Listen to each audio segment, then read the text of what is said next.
When we read the letter to the Hebrews, we read about Jesus being a high priest. Jesus compared to a high priest.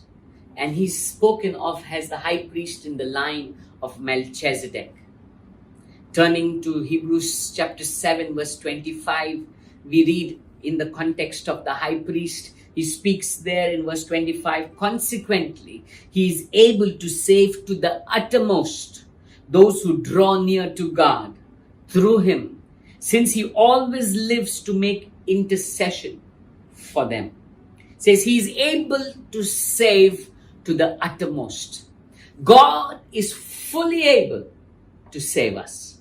No matter how messed up your life is, no matter how much you may have failed, no matter how deep in sin you may have fallen, I want to encourage you today. We have a high priest who represents you and me in the heavenlies, because of whom we are saved. No matter how great that crisis is, he is able to save to the uttermost. The word uttermost means he's fully able, completely, to save you completely, to save you at all times. I want to tell you, no matter how deep that pit may be, you can rise again.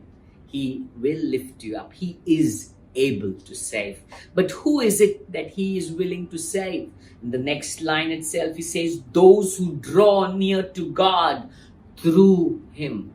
That is, drawing near to God through Jesus. You see, Jesus says, I am the way, the truth, and the life. No one comes to the Father except through me.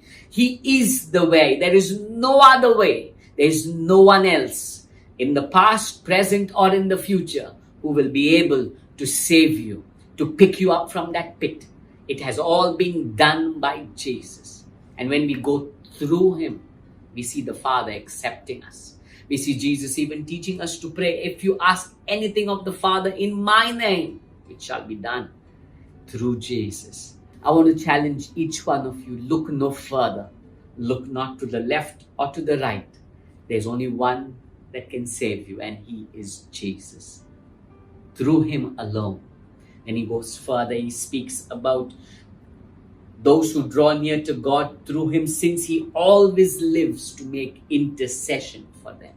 He always lives to make intercession. The word intercession means to take our case before the Father, to represent you and me before the Father, to be a mediator before the Father.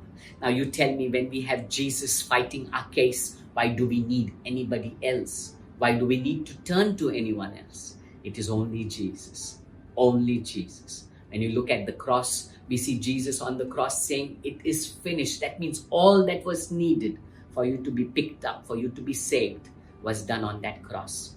His work was not incomplete. He did not leave anything incomplete for you and me to finish, or for somebody else to finish. He did it all on the cross. I want to encourage you and challenge you and tell you, look no further.